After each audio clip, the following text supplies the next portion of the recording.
Halo semuanya, Efek Insom di sini. Dan ini adalah episode perdana dan segmen baru channel kami. Channel ini akan berfokus membahas seputar alur cerita film dari berbagai genre mancanegara dan dalam negeri.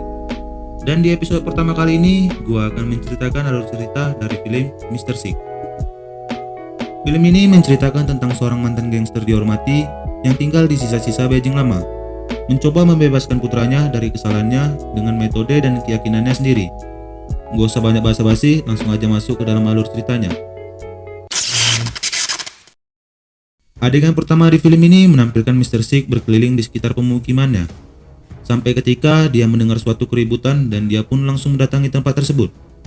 Ternyata kejadian tersebut terlihat seorang polisi yang menampar pedagang dan hendak membawa gerobak milik pedagang itu karena tidak sengaja menggoreskan mobil milik polisi tersebut.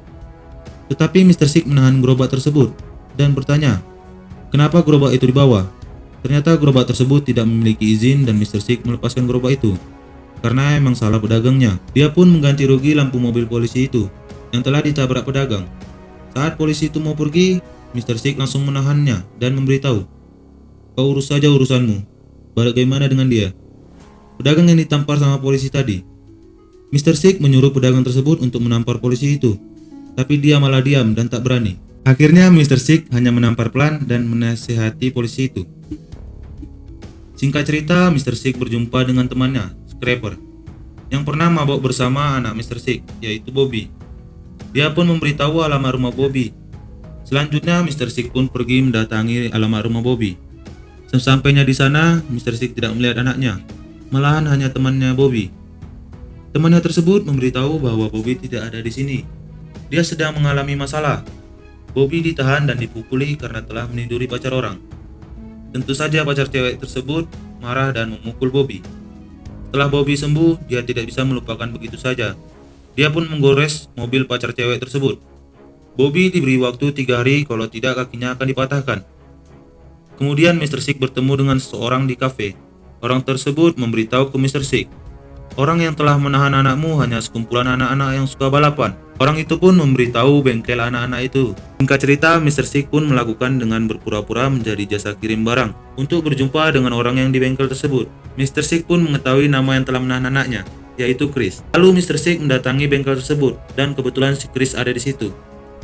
Mr. Sick menanyakan berapa harga kerugian yang harus dia ganti. Setelah Chris memberitahu berapa kerugiannya, Mr. Sick bilang untuk diberi waktu 3 hari dan Mr. Sick pun pulang. Keesokan harinya, Mr. Sick menjumpai teman-temannya untuk meminjam uang. Ternyata teman-temannya pun juga kesusahan. Ada satu temannya yang sukses, tapi Mr. Sick sangat terkejut melihat sifatnya yang telah berubah.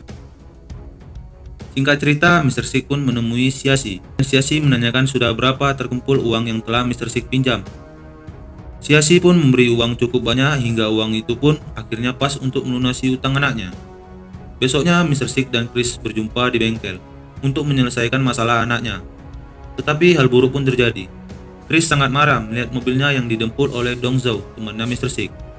Geng Chris meminta untuk berkelahi, tapi geng Mr. Sick meminta untuk menggunakan peraturan Beijing, yaitu perkelahian massal. Dan mereka pun menyetujuinya. Kemudian dia menulis surat dan mengirim ke kawan-kawan lamanya. Tetapi kawan-kawan Mr. Sick menolaknya. Sampai akhirnya Siasi mengajukan saran untuk memberitahu polisi. Tetapi Mr. Sick membantahnya untuk tidak melapor polisi. Singkat cerita, Bobby diantar pulang sama cewek si Chris. Dan cewek itu memberikan barang milik Mr. Sick. Si Bobby pun dititipkan ke Siasi. Dia menasihati dan menceritakan masa lalu ayahnya. Dan si Bobby pun sadar bahwa ayahnya sangat menyayanginya. Di scene selanjutnya, Mr. Sick dan Bobby mulai akur dan berkeliling sambil bercerita-cerita. Tiba-tiba mereka dihadang oleh anak buahnya Chris. Mr. Sick menyuruh Bobby untuk lari mencari bantuan.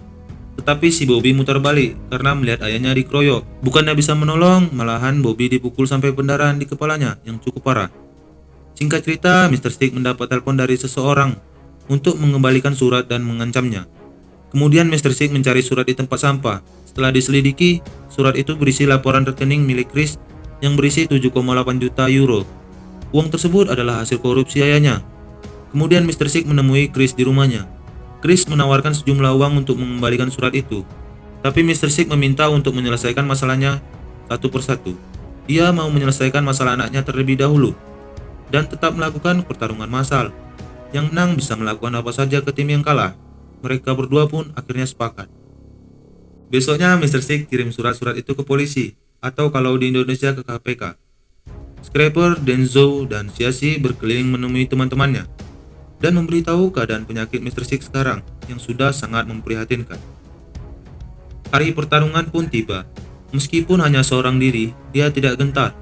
Chris dan anak buahnya bingung melihat Mr. Sig hanya datang sendiri dengan santainya. Mr. Sig mengeluarkan samurainya dan mulai mendekat. Dan tiba-tiba dari kejauhan anak buah Mr. Sig datang. Ketika mereka mau menyerang, Mr. Sig memberikan kode untuk tetap diam. Tapi hal buruk pun terjadi. Jantungnya tiba-tiba kambuh.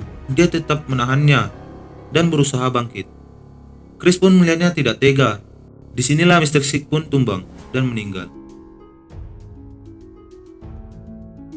Tetapi pertarungan dimenangkan oleh kubu Mr. Sig. Beberapa bulan kemudian anak buahnya bebas dari penjara. Bobby pun kembali sadar dari komanya dan membuka kafe seperti impiannya dulu. Dan berita menyiarkan Bapak Chris ditahan polisi atas kasus korupsi dan kekerasan. Film pun berakhir. Memang di film ini tidak banyak adegan pukul-pukulan. Tapi poin dari film ini bahwa mahalnya sebuah idealisme dan betapa berharganya yang namanya harga diri. Sekian dan terima kasih.